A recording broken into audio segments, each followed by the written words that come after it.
Hello friends, welcome to the class again. Myself Mohammad Altaf and you are watching my YouTube channel English Lab. As you know guys, we are solving the problem of correct use of verb. In previous lecture, we learned 1 to 5 rules regarding to correct form of verb. So let's start the video from rule number 6.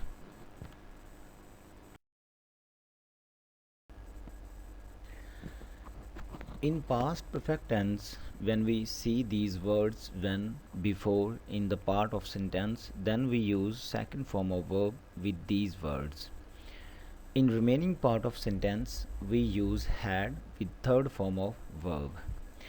मतलब कि अगर past perfect tense का इस्तेमाल हो रहा है तो उसमें अगर व्हेन और बिफोर वाले हिस्से में दूसरी फॉर्म मतलब व्हेन और बिफोर आता है तो उसके साथ हम दूसरी फॉर्म का इस्तेमाल करेंगे और जो बाकी हिस्सा रह गया है सेंटेंस का उसके साथ हम हैड और आप जानते हैं कि हैड के साथ हम थर्ड फॉर्म का इस्तेमाल करते हैं।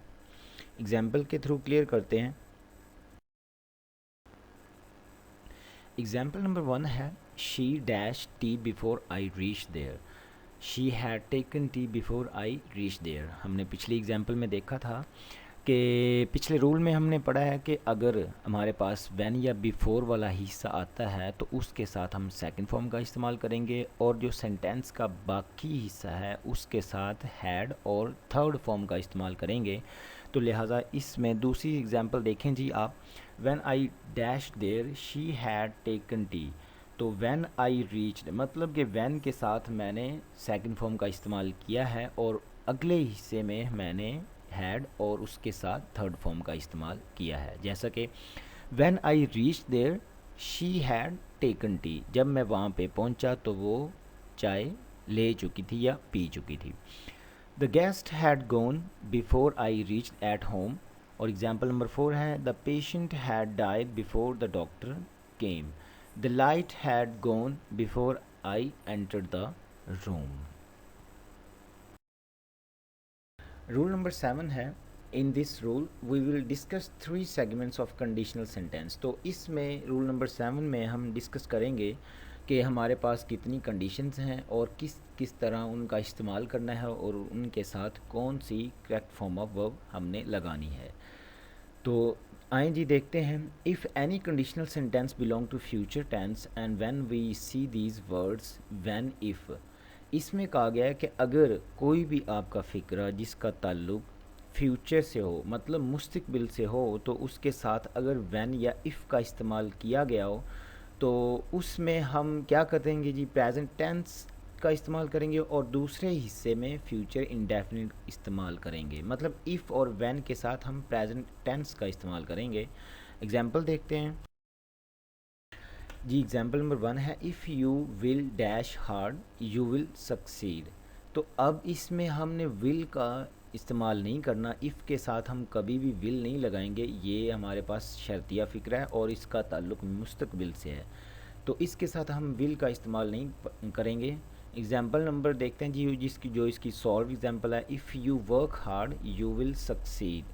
तो हम इसके सेकंड पार्ट जो सेंटेंस का दूसरा हिस्सा है उसके साथ हम विल का इस्तेमाल करेंगे इफ़, और इसमें अगर वैन का इस्तेमाल होता है तो उसके साथ हम प्रेजेंट इंडेफिनिट का इस्तेमाल करेंगे।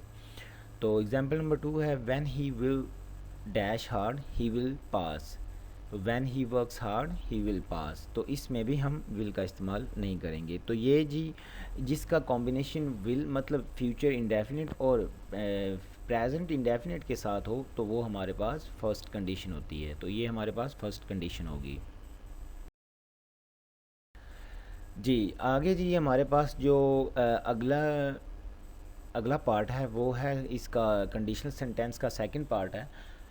अगर किसी शर्तिया फ़िक्रे का ताल्लुक फ़ेल मुस्तकबिल से हो तो व्हेन और इफ़ वाले हिस्से में दूसरी फॉर्म का इस्तेमाल हो तो दूसरे हिस्से में वुड के साथ पहली फॉर्म का इस्तेमाल करते हैं। मतलब हमारे पास अगर इफ़ और फिर वही बात करते हैं कि व्हेन आ जाए तो इसके साथ हमारे लिए ज़रूरी हो जाता है कि हम सेकंड फॉर्म का इस्तेमाल करें। तो और उसके जो बाकी हिस्से में जो फॉर्म लगनी है वो होगी वुड, और वुड के साथ हमेशा फर्स्ट फॉर्म आती है और वुड हमारे पास यहाँ पर इसको हम ये मॉडल वर्ब भी कहते हैं। तो इसकी सेकंड फॉर्म जो एग्जांपल है वो है if he worked hard he would succeed. तो इसमें जी देखें यहाँ पर बताया गया है कि सेकंड फॉर्म जो है हमारे पास वो नहीं लगी हुई, मतलब फर्स्ट पार्ट में लगी हुई है और इस दूसरे हिस्से में वुड का इस्तेमाल हमने किया है। तो एग्ज़ाम्पल नंबर 2 है you would pass when you work hard. तो देखें जी you would pass when you worked hard. तो ये ज़रूरी नहीं है कि ये जो फ़िक्रा इफ़ और व्हेन है ये शुरू में ही आए, ये बाद में भी, मतलब सेकंड पार्ट जो सेंटेंस का सेकंड पार्ट है उसमें भी हो सकता है। तो इसको हम कहेंगे सेकंड कंडीशन। जी हमारे पास जो इसके तीसरे मतलब पार्ट है, तीसरा हिस्सा जो है उसमें है अगर किसी शर्त या फ़िक्रे का ताल्लुक फ़ेल माजी से हो तो व्हेन इफ़ वाले हिस्से में तीसरी फॉर्म के साथ हैड लगाते हैं। तो मतलब इसका अगर ताल्लुक कोई भी शर्त या फ़िक्रा है जिसका ताल्लुक मतलब मुस्तकबिल से है तो उसके साथ हम इफ़ और व्हेन का इस्तेमाल अगर किया गया है तो उसके साथ हमने हैड लगाना है और उसके साथ हमने थर्ड फॉर्म भी लगानी है। तो बाकी जो सेंटेंस का हिस्सा है उसके साथ हम लगाएंगे वुड हैव।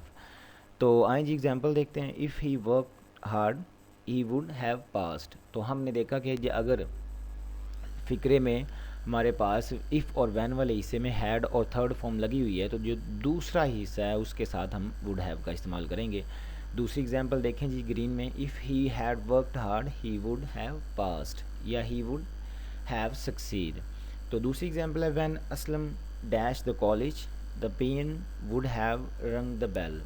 तो इसमें जी हम असलम के साथ हैड और थर्ड फॉर्म का इस्तेमाल करेंगे और दूसरे हिस्से में हम वुड का इस्तेमाल ही करेंगे।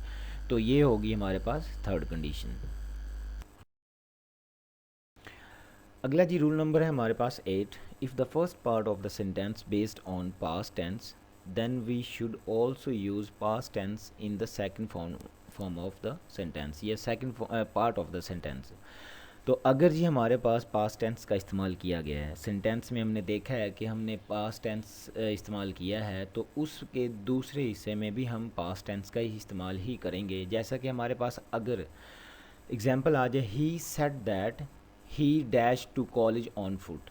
तो यहाँ पे सेड का जिक्र किया गया है तो हम ऑटोमेटिकली इसमें ही के बाद हम गोज़ नहीं करेंगे, हम इसके साथ सेकंड फॉर्म का इस्तेमाल ही करेंगे क्योंकि हमें पता चल गया कि ये पास्ट की बात हुई है।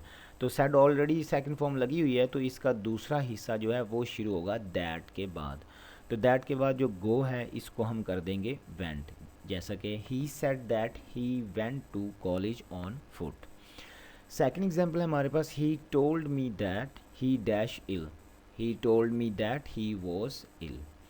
थर्ड एग्जांपल है Mariam cooked food and went to the market. Rule number 9, always use past continuous tense and past perfect tense after utilizing these words would, that और as if। अगर आप देखें कि आपके सेंटेंस में आपके फ़िक्रे में would that का इस्तेमाल किया गया है या as if का इस्तेमाल किया गया है तो दूसरी जगह पे जो फॉर्म लगी हुई है हमने उसको चेंज करके सेकंड फॉर्म में बदल देना है। तो जी हाँ देखते हैं example would that he dash rich, would that he were rich। तो इसमें जी हमारे पास सेकंड फॉर्म लगी है यहाँ पर she cries as if she dash mad. तो इसमें जी एज इफ़ के बाद हमने सेकंड फॉर्म में ये सेकंड फॉर्म लगाई है दूसरी एग्जांपल में। तो थर्ड एग्जांपल हमारे पास would that he dash succeed, तो would that he had succeeded. इसकी फर्दर एग्जांपल्स देखते हैं। अगर फ़िक्रा शर्तिया है तो फ़िक्रे के एक हिस्से में अगर वॉज आ गया है तो फ़िक्रे का दूसरा हिस्सा दूसरी फॉर्म लगाकर पूरा होगा। तो मसलन इसकी एग्जांपल है जी एग्जांपल नंबर 1 है when I was bathing I heard a loud noise. तो यहाँ पर जो मतलब पहला जो फ़िक्रा था उसमें हमने देखा कि वॉज का इस्तेमाल किया गया है तो हमने दूसरे हिस्से में जो सेंटेंस का दूसरा हिस्सा था उसमें हमने यूज़ किया है सेकंड फॉर्म का, मतलब हेयर्ड बना दिया। तो इसमें अगली एग्जांपल देख लेते हैं he was taking the bath when the bell ring. तो अब जी देखें एग्जांपल नंबर 2 में कि वॉज यहाँ पर लगा हुआ था तो हमने रिंग को रैंग बना दिया, तो सेकंड फॉर्म का इस्तेमाल हमने यहाँ पर किया है।